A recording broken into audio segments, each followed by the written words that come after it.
Behind the golden gates of Windsor Castle, where smiles are currency and silence is survival, a mother's love was about to shatter the carefully constructed walls of royal protocol. Catherine, Princess of Wales, had endured whispered cruelties, veiled insults, and calculated coldness for years. But when those same poisonous arrows began targeting her innocent daughter Charlotte, something ancient and fierce awakened within her. The woman who had mastered the art of grace under pressure was about to discover that even the most patient heart has its breaking point.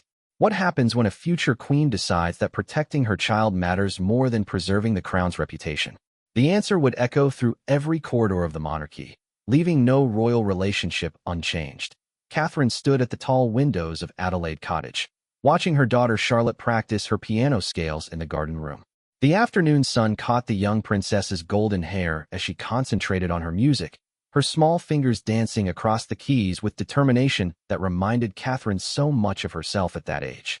The peaceful scene should have filled her with contentment, but, instead, a familiar knot of anxiety tightened in her stomach.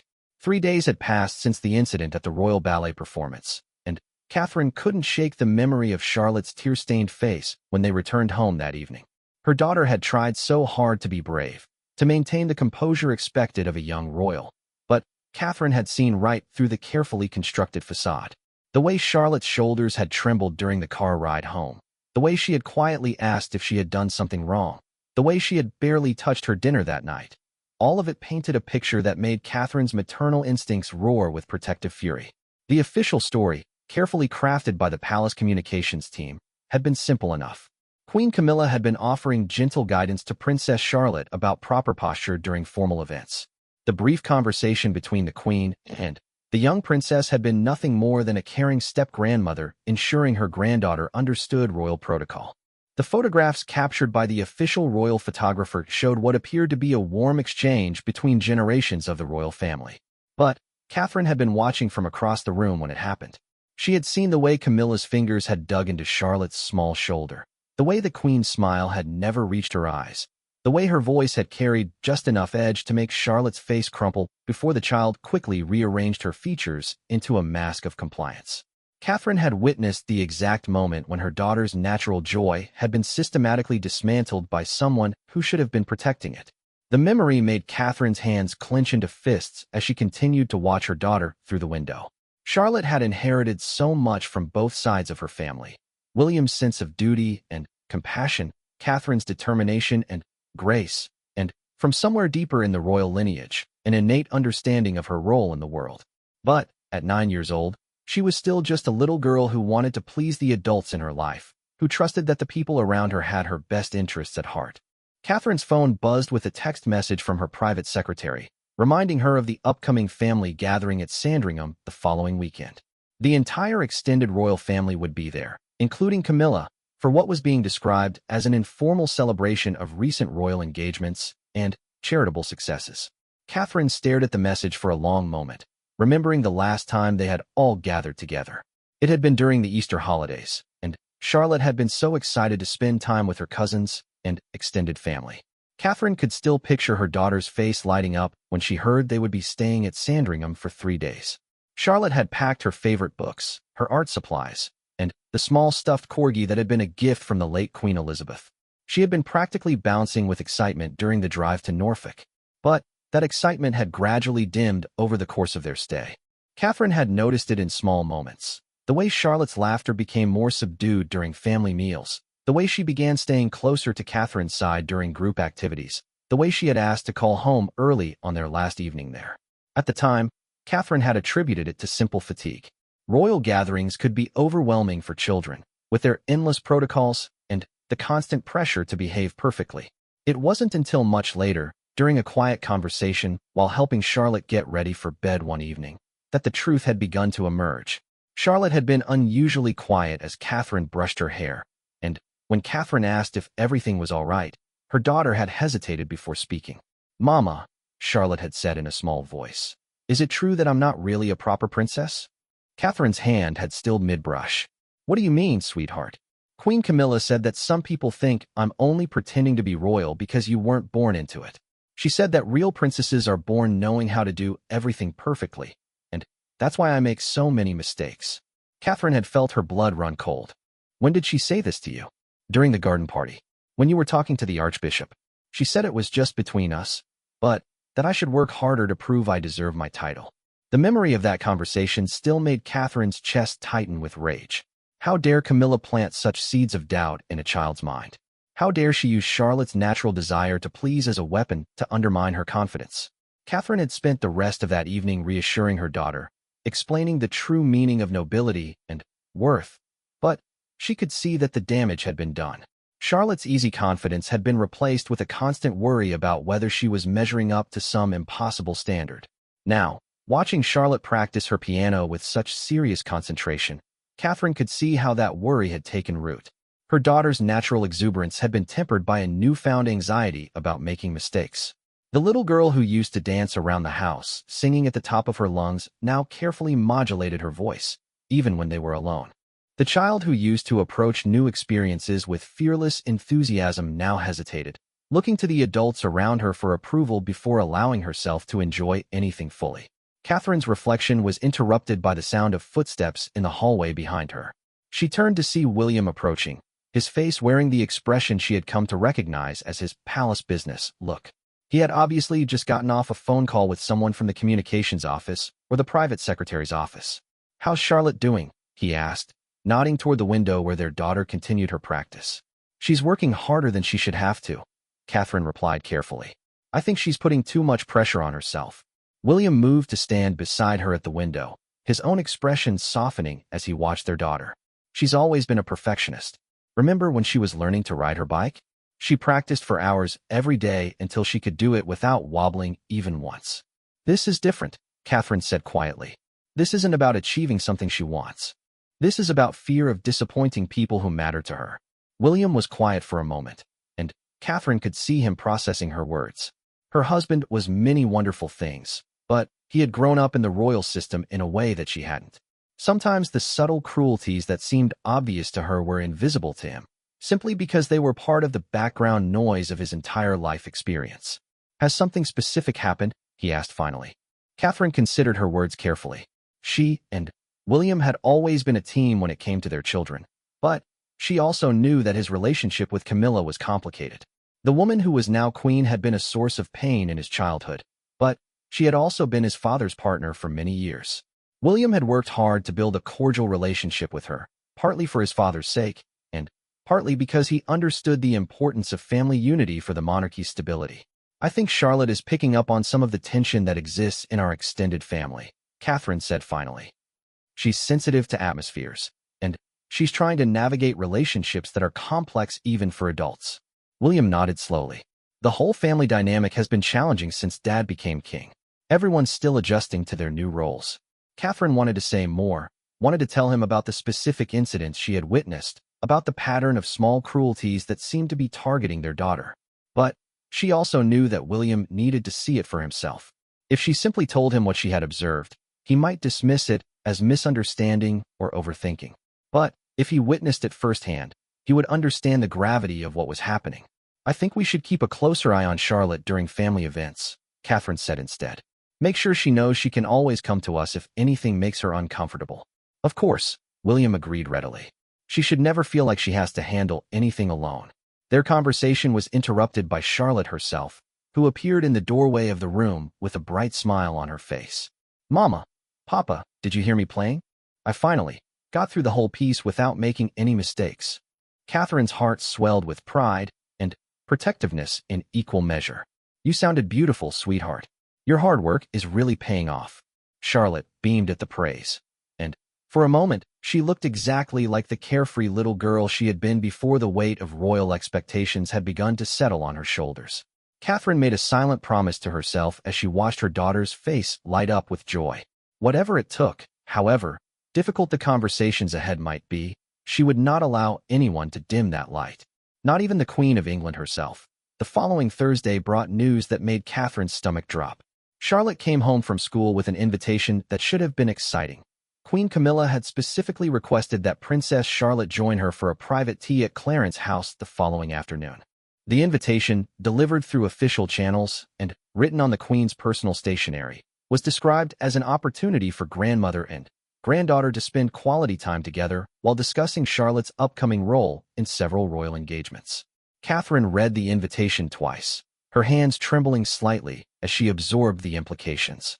On the surface, it seemed like a thoughtful gesture from a caring step-grandmother. But Catherine knew better. She had learned to read between the lines of royal communications, and this invitation felt less like an opportunity and more like a trap. Charlotte, however, was genuinely excited. She had always craved approval from the adult members of the royal family, and the idea that the Queen herself wanted to spend individual time with her filled her with pride. Catherine watched her daughter chatter excitedly about what they might discuss, what she should wear, whether she should prepare any questions in advance. The innocence in Charlotte's enthusiasm made Catherine's heart ache with protective fury. "Mama, do you think Queen Camilla wants to talk to me because I'm getting better at royal duties?" Charlotte asked as she carefully selected her outfit for the next day. "Maybe she noticed how well I did at the Commonwealth Day service?" Catherine sat on the edge of Charlotte's bed, watching her daughter hold up different dresses against herself in the mirror. "I'm sure she's proud of how hard you work, sweetheart. But remember, the most important thing is just being yourself." "But being myself isn't always enough, is it?" Charlotte asked, her voice suddenly smaller. "Sometimes I think I need to try harder to be the kind of princess everyone expects." The comment hit Catherine like a physical blow. Her 9-year-old daughter was already learning to doubt her own worth, already beginning to believe that her value was tied to meeting other people's expectations rather than simply being the wonderful child she was. Catherine could trace this insecurity directly back to the comments and criticisms that had been gradually chipping away at Charlotte's natural confidence. That evening, after Charlotte had gone to bed, Catherine found herself pacing around the kitchen while William finished some paperwork at the dining table. She had been trying all day to find a way to express her concerns without sounding paranoid or overprotective, but the words kept tangling in her throat. "I'm not comfortable with Charlotte going to Clarence's house alone tomorrow," she said finally, stopping her pacing to face her husband. William looked up from his papers, his expression mildly surprised. "Why not? It's just tea with Camilla. She's been trying to build better relationships with all the children." "Has she, though?" Catherine asked, moving to sit across from him at the table. "When was the last time she invited George for individual time? Or Louis? Why is it always Charlotte who gets these special invitations?" William set down his pen and gave her his full attention. "I think you might be reading too much into this, Catherine. Camilla and Charlotte have always had a special connection, and Charlotte is at an age where she can benefit from guidance about her role." Catherine felt frustration rising in her chest. "What kind of guidance?" "William, I need you to really listen to what I'm telling you. These aren't random invitations. There's a pattern here, and it's specifically targeting our daughter." "A pattern of what?" William asked, his voice taking on the careful tone he used when he was trying to be patient, but didn't quite understand what he was being patient about. Catherine took a deep breath, knowing that what she was about to say would sound dramatic, but needing to say it anyway. "A pattern of undermining Charlotte's confidence, of making her feel like she's not good enough, like she has to constantly prove herself worthy of her position in this family." William was quiet for a long moment, his expression thoughtful. Catherine could see him trying to reconcile what she was saying with his own observations and experiences. Finally, he spoke. "Can you give me specific examples? Because if what you're saying is true, then we absolutely need to address it. But I need to understand exactly what you've witnessed." Catherine felt a mix of relief and anxiety. Relief that William was finally taking her concerns seriously, but anxiety about how he would react to what she had to tell him.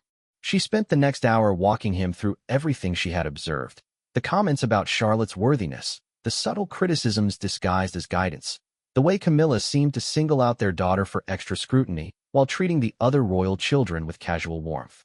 As she spoke, Catherine watched William's expression change from skepticism to concern to something approaching anger. She could see the moment when he began to recognize the pattern she had described, when the individual incidents she was recounting began to form a larger picture in his mind. "Why didn't you tell me about this sooner?" he asked when she finished. "Because I knew how it would sound," Catherine admitted. "And because I hoped I was wrong." "But, William, tomorrow's invitation feels different. It feels like an escalation. I think Camilla wants to have Charlotte alone so she can say things she wouldn't dare say in front of us." William ran his hands through his hair, a gesture Catherine recognized as his way of processing difficult information. "What do you want to do?" "I want to be there," Catherine said immediately. "Not in the room necessarily, but in the house. I want to be close enough to intervene if things go badly. That would be unusual, William said slowly. And it might send the wrong message about our trust in Camilla. Right now I care more about sending the right message to our daughter, Catherine replied firmly. I care more about making sure Charlotte knows that we're always in her corner, no matter what. They talked for another hour, working through the logistics and implications of Catherine's request. Finally, William agreed to contact Camilla's private secretary and suggest that the tea become a family occasion, with Catherine joining them for part of the afternoon. It would be presented as Catherine's desire to catch up with the Queen about upcoming engagements, nothing more threatening than a daughter-in-law being appropriately attentive to her husband's stepmother. The next afternoon, Catherine found herself sitting in the drawing room at Clarence's house, ostensibly reviewing seating charts for an upcoming charity gala while Charlotte and Camilla had their private conversation in the adjoining garden room. The doors between the rooms were open, allowing Catherine to hear every word that passed between them. At first, the conversation seemed harmless enough. Camilla asked about Charlotte's studies, her piano lessons, her friendships at school. Charlotte responded with the careful politeness she had been taught, but Catherine could hear the genuine warmth in her daughter's voice. Despite everything, Charlotte still wanted to please her step-grandmother, still hoped for approval and affection from this important adult in her life. Then, the tone began to shift. You know, Charlotte, Camilla said, her voice taking on what Catherine had learned to recognize as her instructional tone. I've been thinking about your recent appearances at royal events. You've been doing better, but there are still some areas where you need improvement. Catherine's pen stilled on the paper she was pretending to review. She could hear the slight change in Charlotte's voice when she responded. What kind of improvement, Your Majesty? Well, for instance, your posture during the Easter service was quite poor. I noticed you slouching several times, and I'm sure the photographers captured it. That kind of thing reflects badly on the entire family, not just on you personally. Catherine felt her jaw clench. Charlotte's posture during the Easter service had been perfectly appropriate for a 9-year-old who had been sitting still for over an hour. The criticism was not only unfair but calculated to make a child feel self-conscious about something completely normal. I'm sorry, Charlotte said, her voice smaller now. I'll try to sit up straighter next time. It's not just about trying, dear, Camilla continued, and Catherine could hear the smile in her voice that made the words somehow worse. It's about understanding that when you represent this family, you represent 1,000 years of tradition. Some of us are born understanding that weight, and others have to work harder to grasp it. Catherine's hands clenched into fists in her lap. The implication was crystal clear. Charlotte, as the daughter of someone who had married into the family rather than being born into it, would always have to work harder to prove her worth. It was exactly the kind of poisonous message that Catherine had been afraid Camilla would deliver once she had Charlotte alone. I understand, Charlotte said quietly. Do you, though? Camilla asked, her tone becoming sharper. Because I'm not sure you really grasp how fortunate you are to have this position, or how easily it could be diminished if you don't live up to the standards expected of you. Catherine was on her feet before she fully realized what she was doing. The threat implicit in Camilla's words, the suggestion that Charlotte's position in the family was conditional, that it could be taken away if she didn't meet some arbitrary standard, was more than Catherine could tolerate. She appeared in the doorway of the garden room with what she hoped was a pleasant smile on her face, even though she could feel rage burning behind her eyes. I'm so sorry to interrupt, she said brightly, but Charlotte's piano teacher has just called. She's able to fit in an extra lesson this afternoon if we can get there in the next half hour.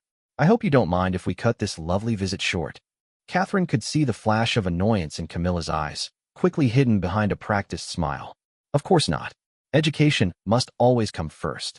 Charlotte looked confused but relieved as she stood up from her chair. Thank you for the tea, Your Majesty. It was very informative. As they made their excuses and gathered Charlotte's things, Catherine kept her voice light and her manner pleasant. But she could feel Camilla watching her, could sense the older woman's awareness that Catherine had heard more of their conversation than she was letting on. There was a moment, as they said their goodbyes at the front door, when their eyes met directly, and Catherine saw something cold and calculating in Camilla's gaze that confirmed every suspicion she had harbored. The drive home was quiet. Charlotte seemed lost in thought, occasionally glancing at Catherine as if trying to gauge her mother's mood. It wasn't until they were safely back at Adelaide Cottage that Catherine finally spoke. How was your conversation with Queen Camilla? She asked gently. Charlotte was quiet for a long moment before answering. She gave me some advice about being a better princess. What kind of advice? Just things about how I need to work harder because I wasn't born understanding royal duties the way other people were. She said I need to be more careful because I represent the family. Catherine knelt down so she was at eye level with her daughter. Charlotte, I want you to listen to me very carefully. You are an extraordinary little girl, and you were born into this family just as surely as anyone else. Your worth has nothing to do with how perfectly you can follow protocol or how straight you can sit during long services. You are loved and valued for exactly who you are. Charlotte's eyes filled with tears. But what if I'm not good enough? What if I make too many mistakes and embarrass everyone? Catherine pulled her daughter into her arms, feeling the small body tremble against her. Oh, sweetheart, you could never embarrass us. Your father and I are proud of you every single day, not because of how you perform your royal duties, but because of your kind heart and your bright mind and your generous spirit. As she held her daughter, Catherine made a decision that would change everything. She was done being patient. She was done trying to handle this situation diplomatically. Someone was systematically attacking her child's sense of self-worth, and Catherine was going to put an end to it, regardless of the consequences for royal family harmony. The time for careful diplomacy had passed. Now it was time for a mother to protect her child. The confrontation Catherine had been dreading came sooner than expected. 3 days after the tea at Clarence's house, the royal family gathered at Windsor Castle for what was supposed to be a celebratory dinner honoring recent charitable achievements. Catherine had spent those 3 days watching Charlotte carefully, noting how her daughter's natural sparkle seemed dimmed, how she second-guessed herself in ways she never had before. The dinner was meant to be an intimate family affair, just the immediate royal family and a few close advisors. Catherine had hoped the smaller setting might provide some protection for Charlotte, but she should have known better. Camilla had a talent for finding opportunities to deliver her cutting observations, regardless of the audience size. The evening started pleasantly enough. Charlotte was seated between Catherine and her cousin, engaging in animated conversation about a school project she was working on.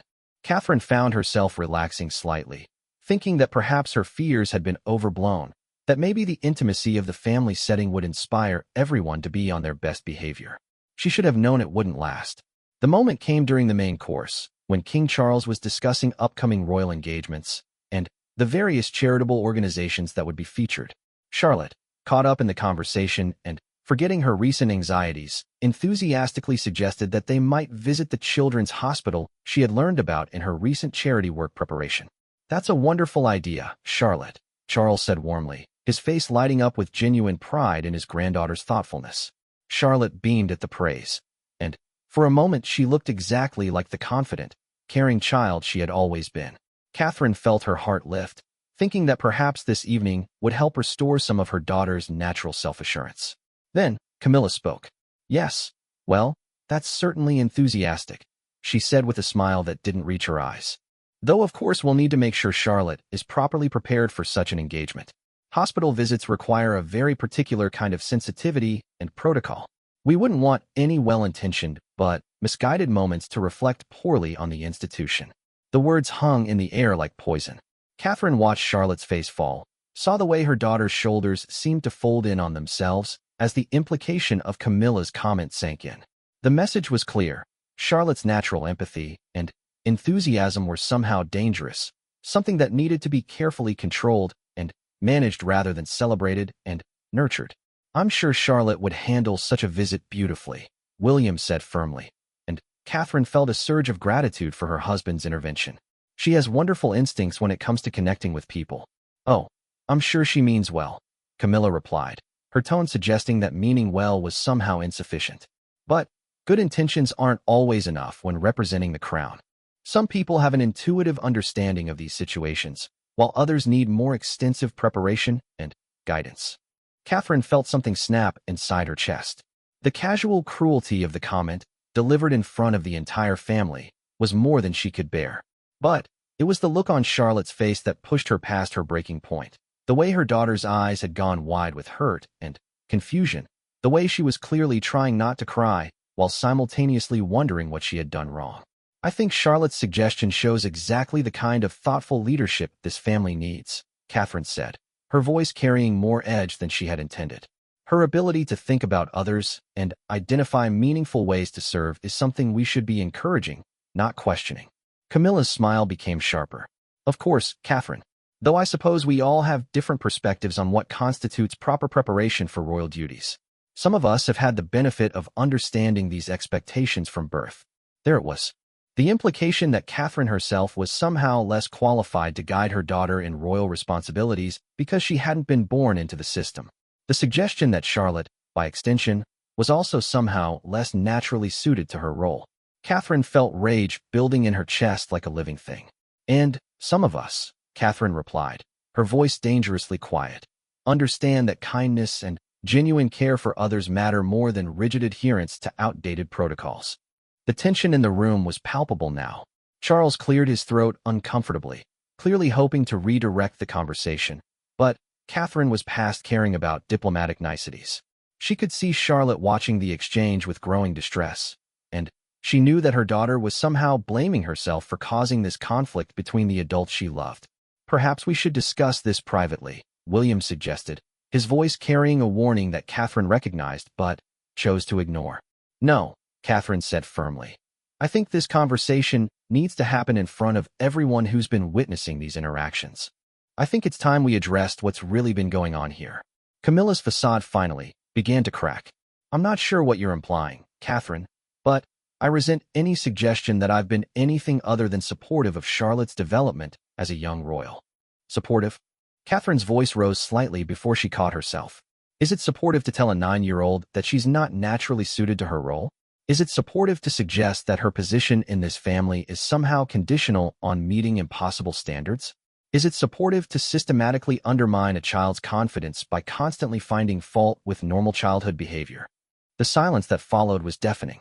Catherine could see shock on the faces around the table, could feel William's tension beside her, could practically hear Charles's internal struggle between supporting his wife and protecting his granddaughter.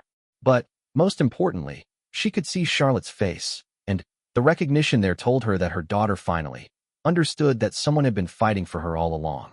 I think there's been a misunderstanding, Camilla said carefully, her voice taking on the placating tone Catherine had learned to distrust.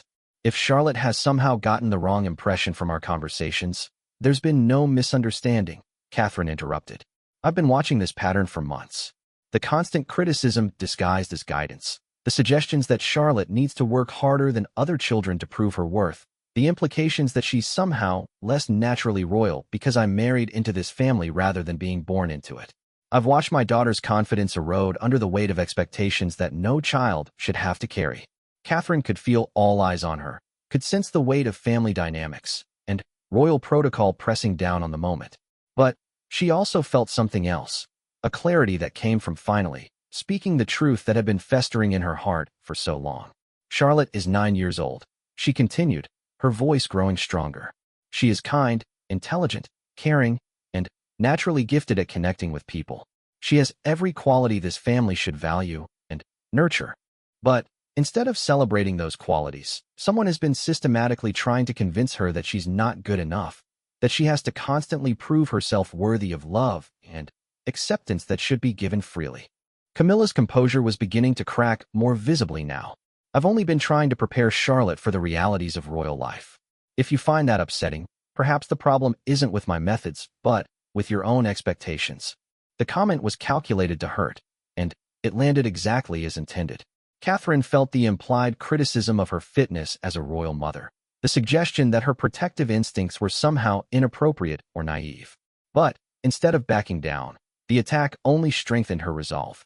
The reality of royal life, Catherine said slowly, should include unconditional love and support from family members. It should include building children up rather than tearing them down. It should include recognizing that the future strength of this institution depends on raising confident, compassionate leaders, not anxious children who've been taught to doubt their own worth. Charles finally spoke, his voice heavy with discomfort. Perhaps we should all take a step back and, no, Papa, Catherine said, using the familiar address deliberately. I respect you enormously, and I understand the difficult position this puts you in. But I will not take a step back from protecting my daughter. I will not be diplomatic about someone hurting my child, even if that someone wears a crown. The words hung in the air like a challenge. Catherine could feel the magnitude of what she had just said, the way it shifted the entire dynamic of family relationships and royal hierarchies. But As she looked at Charlotte's face, saw the mix of relief and admiration there, she felt no regret. William reached for Catherine's hand under the table, and she felt his quiet support even as she could sense his anxiety about the confrontation she had just initiated. She squeezed his fingers, drawing strength from the connection while keeping her gaze fixed on Camilla. "I've been trying to help Charlotte understand her responsibilities," Camilla said, her voice now carrying a note of defensiveness that hadn't been there before. "If that's caused any distress, it certainly wasn't intentional." "Help her understand her responsibilities?" Catherine's voice was incredulous. "By telling her that real princesses are born knowing how to be perfect? By suggesting that her mistakes are more serious than other children's because she has to work harder to prove she belongs? By implying that her position in this family is somehow less secure than others?" She could see the shock on several faces around the table as she revealed the specific content of conversations they hadn't been privy to. Charles looked genuinely disturbed, and even William's expression showed that he was hearing some of these details for the first time. "Charlotte," Catherine said, turning to her daughter with infinite gentleness, "I want you to listen to me very carefully. You were born into this family with every right and privilege that entails. You are not on trial. You don't have to earn your place here by being perfect. Your value as a person and as a member of this family has nothing to do with how flawlessly you can perform royal duties." Charlotte's eyes filled with tears, but they were tears of relief rather than distress. Catherine could see the weight of months of accumulated anxiety beginning to lift from her daughter's small shoulders. The dinner table remained silent as Catherine's words settled over the assembled family. She had crossed a line that couldn't be uncrossed, had spoken truths that couldn't be unspoken.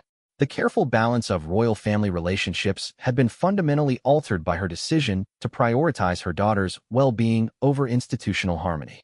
But, as Catherine looked around the table, seeing the varying expressions of shock, support, and calculation on the faces of her family members, she felt no regret. Her daughter's mental health and self-worth were worth any political consequence she might face. The future of the monarchy might depend on maintaining family unity, but it depended even more on raising the next generation of royals to be confident, capable leaders rather than anxious children constantly seeking approval. The confrontation was far from over, Catherine knew. The repercussions of this evening would ripple through royal relationships for months or years to come. But, for the first time in months, she saw her daughter sitting up straight not because she was afraid of criticism, but because she finally understood that she was worthy of taking up space in the world. That, Catherine thought, was worth any price she might be asked to pay. The aftermath of the dinner confrontation unfolded exactly as Catherine had expected it would, swift, strategic, and designed to minimize damage to the crown while maximizing consequences for her. Within 24 hours of her public challenge to Queen Camilla, Catherine found herself summoned to an emergency meeting with the king's private secretary, the communications director, and several other senior palace officials she recognized but rarely interacted with directly. The meeting took place in one of the formal conference rooms at Buckingham Palace, a choice of venue that Catherine understood was meant to remind her of the institutional weight behind the people she had challenged. She arrived alone, having declined William's offer to accompany her. This was a battle she needed to fight herself, and she wanted it clear that her actions had been her own decision, not something influenced by her husband. Sir Clive Manning, the king's private secretary, was a man Catherine had always found to be professionally courteous but fundamentally cold. He had served the royal family for over 2 decades, and his loyalty was to the institution above any individual member of it. Catherine took her seat across from him at the polished conference table, noting the careful arrangement of documents and folders that suggested this meeting had been extensively planned. "Your Royal Highness," Sir Clive began, his tone carefully neutral, "I'm sure you understand why we've asked you here today. Last evening's dinner has created a situation that requires immediate attention and careful management." Catherine nodded, keeping her own expression equally neutral. "I understand that my comments may have caused some discomfort. However, I stand by everything I said." "The problem," interjected Sarah Chun, the communications director, "is not just the content of what you said, but the public nature of how you said it. We now have a situation where family discord has been exposed in front of multiple witnesses, creating potential for damaging leaks and media speculation. Are you suggesting I should have continued to allow harmful behavior toward my daughter to go unchallenged in order to maintain the appearance of family unity?" Catherine asked. Sir Clive leaned forward slightly. We're suggesting that there are appropriate channels for addressing family concerns that don't involve public confrontations at formal dinners. Channels that would have allowed us to address any legitimate issues while maintaining the dignity of all parties involved. Catherine felt a familiar frustration rising. And what would those channels have accomplished? How many private conversations would it have taken to stop behavior that has been damaging my daughter's self-esteem for months? How long should I have waited for someone else to protect my child while she suffered? With respect, Your Royal Highness, Sarah Chun said carefully. Our concern is that your interpretation of events may not align with how others experience them. Family relationships are complex, and what appears critical to one person might seem like normal guidance to another. Catherine stared at the communications director for a long moment, feeling the calculated dismissal in her words. Are you suggesting that I imagine the comments that were made to my daughter? Are you implying that a mother's concerns about her child's well-being are somehow unreliable? Sir Clive raised a hand in a gesture meant to be calming. No one is questioning your dedication as a mother, Your Royal Highness. We're simply noting that family dynamics can be interpreted in different ways, and that public accusations of harmful behavior require extraordinary evidence. What kind of evidence would you consider sufficient? Catherine asked. Should I have been recording private conversations between family members? Should I have documented every instance of criticism disguised as guidance? The question hung in the air uncomfortably. Catherine could see that the officials across from her were beginning to realize that their careful diplomatic language was running up against her determination to speak plainly about what had been happening to Charlotte. Dr. Margaret Thornley, the palace's consulting psychologist who had been silent until now, finally spoke. Perhaps we could discuss some strategies for moving forward that would address your concerns about Princess Charlotte while also maintaining family cohesion. Catherine turned her attention to Dr. Thornley, a woman she had met several times before and generally respected. What kind of strategies? Well, we could arrange for Princess Charlotte to have access to additional support during family events. Perhaps a member of your personal staff could be present during interactions with extended family members, ostensibly for protocol purposes, but actually to provide observation and intervention if needed. The suggestion was reasonable, but Catherine could see the underlying assumption that the problem could be managed through careful supervision rather than addressed through direct confrontation with the source of the behavior. Dr. Thornley, Catherine said slowly, you're essentially suggesting that my 9-year-old daughter needs protection from a member of her own family during what should be normal family interactions. Doesn't that tell you something significant about the nature of the problem we're dealing with? Dr. Thornley shifted uncomfortably. Family relationships within the royal context are uniquely complex. There are pressures and expectations that don't exist in typical family situations. Yes, there are, Catherine agreed. But that complexity doesn't excuse behavior that harms children. If anything, it makes protecting the mental health and self-worth of young royals even more crucial. Sir Clive consulted his notes before speaking again. Your Royal Highness, we need to discuss the practical implications of last evening's confrontation. Queen Camilla has expressed significant distress about the accusations made against her. She feels that her attempts to guide and support Princess Charlotte have been mischaracterized, and that her motives have been unfairly questioned. Catherine felt her temper flare. She feels distressed? What about the distress experienced by a 9-year-old who has been systematically made to feel inadequate? What about the anxiety Charlotte has been carrying because she's been told her position in this family is conditional on perfect behavior? We understand your concerns about Princess Charlotte, Sarah Chun said quickly, and we want to work with you to address them. But we also need to consider the broader implications for family relationships and public perception. The broader implications, Catherine repeated slowly. Are you referring to the implications for Queen Camilla's public image? Because I'm far more concerned about the implications for my daughter's mental health and her relationship with her own family. The room fell silent for a moment. Catherine could feel the weight of institutional pressure in that silence, the expectation that she would eventually bend to the demands of royal protocol and family hierarchy. But she also felt something else, a clarity about her priorities that made the pressure feel irrelevant. Your Royal Highness, Sir Clive said finally, we need to find a path forward that acknowledges your concerns while also repairing the damage done to family relationships. Queen Camilla is willing to have a private conversation with you to discuss any misunderstandings that may have occurred. Catherine almost laughed at the careful phrasing. Misunderstandings? Sir Clive, there have been no misunderstandings. I understand perfectly well what has been happening to my daughter, and I understand perfectly well why it needs to stop. What exactly do you want to happen? Dr. Thornley asked directly. Catherine appreciated the straightforward question. I want acknowledgement that the behavior I've described is harmful and inappropriate. I want assurance that it will stop immediately. I want Charlotte to receive a genuine apology that validates her worth rather than suggesting she somehow misinterpreted guidance. And I want clear boundaries established about how my children will be treated by all members of this family going forward. The officials exchanged glances that Catherine interpreted as significant. Sir Clive made a note on his pad before responding. Those are substantial requests that would require careful consideration and discussion with all parties involved. They're not requests, Catherine said firmly. They're requirements. Non-negotiable requirements for my continued participation in family events and my willingness to expose my children to situations where they might be subjected to harmful treatment. Sarah Chun leaned forward. Your Royal Highness, I hope you understand the implications of what you're saying. If you refuse to participate in family events, it would create an unprecedented situation that would be impossible to explain to the public without damaging the monarchy's reputation. Catherine met her gaze steadily. Then, I suggest you find a way to ensure that my children are treated with the respect and kindness they deserve, because I will not sacrifice their well-being for the monarchy's reputation. The threat was implicit, but clear. Catherine was prepared to withdraw her family from royal obligations if necessary to protect her children.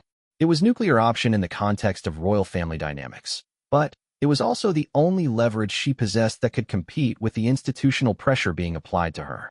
Sir Clive set down his pen and looked at Catherine directly.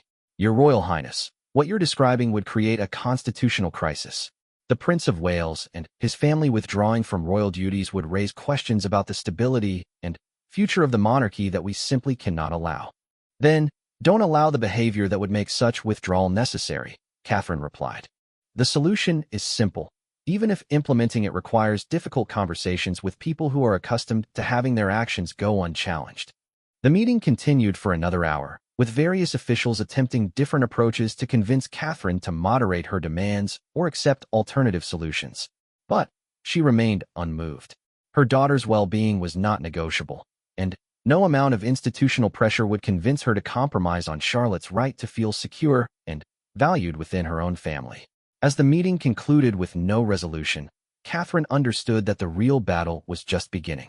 She had thrown down a gauntlet that challenged the very foundations of how the royal family operated internally. The response to that challenge would determine not just Charlotte's future experience within the family, but potentially the future dynamics of the monarchy itself. Walking out of Buckingham Palace that afternoon, Catherine felt the weight of what she had set in motion. She had chosen her child over the institution, her role as a mother over her role as a royal. The consequences of that choice remained to be seen, but she felt no doubt about the rightness of it. Her phone buzzed with a text from William. How did it go? Catherine typed back. I made it clear that Charlotte's well-being is not up for negotiation. Now we wait to see if they're willing to prioritize a child's mental health over institutional convenience. The response that came back was immediate. I'm proud of you. We're in this together, whatever comes next. Catherine smiled for the first time in days. Whatever battles lay ahead, she wouldn't be fighting them alone. The resolution came 3 weeks later, though not in any way Catherine had anticipated.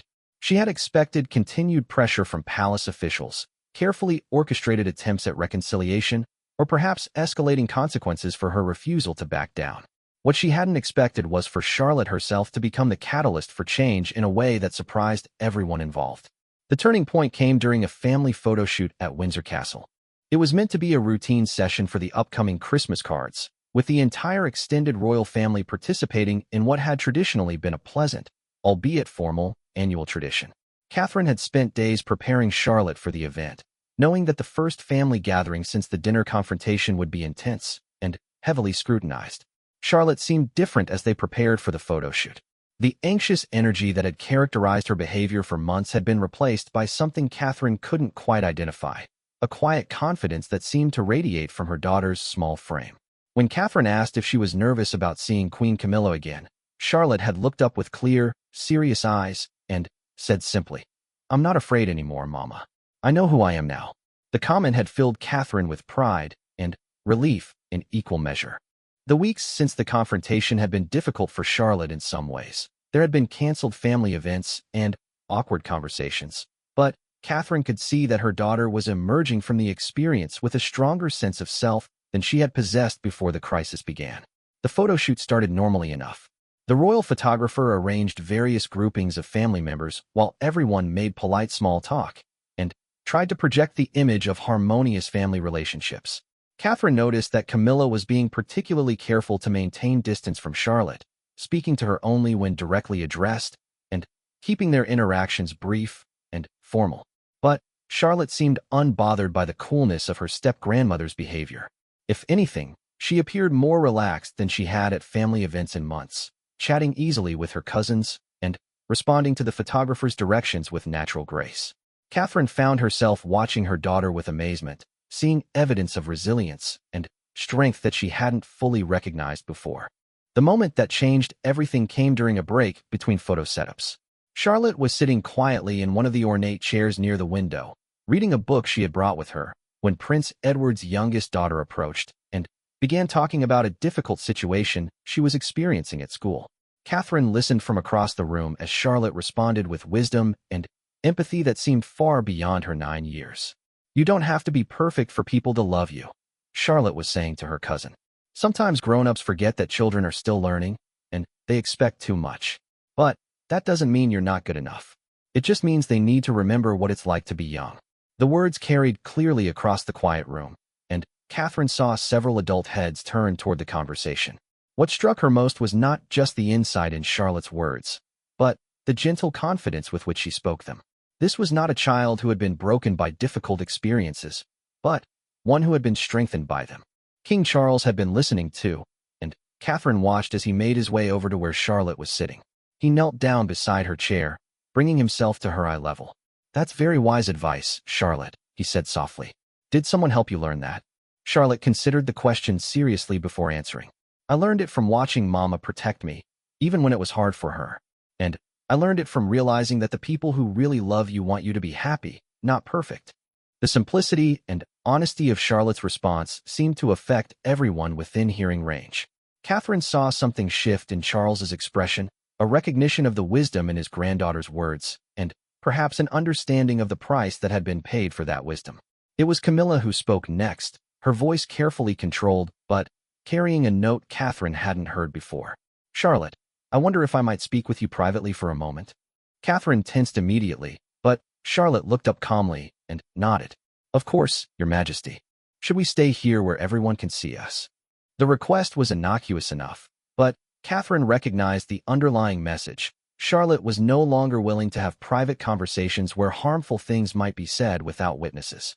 The boundary was established gently but firmly, with a maturity that spoke to how much Charlotte had grown through this experience.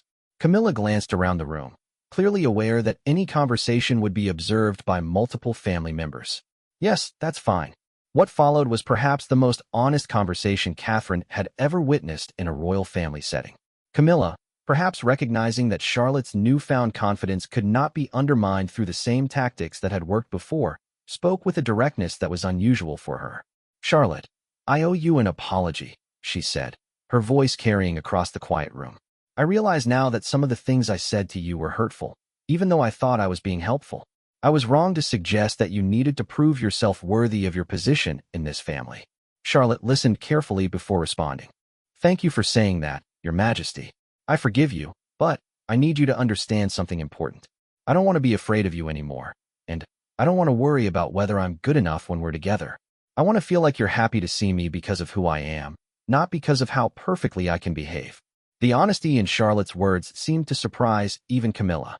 Catherine could see the older woman processing the directness of her granddaughter's communication, perhaps recognizing for the first time how her behavior had been perceived and experienced by a child. "I am happy to see you because of who you are," Camilla said finally. "You're kind, intelligent, and caring. Those qualities matter more than perfect protocol. Then, why did you keep telling me I needed to work harder to prove I belonged?" Charlotte asked with the devastating directness that only children possess. Camilla was quiet for a long moment, and Catherine could see her struggling with how to answer honestly without making excuses for behavior she was finally beginning to recognize as harmful. "Because I forgot what it was like to be young and learning," she said eventually. "And Because I was so focused on preparing you for difficult aspects of royal life that I forgot to celebrate the wonderful person you already are. Charlotte nodded solemnly.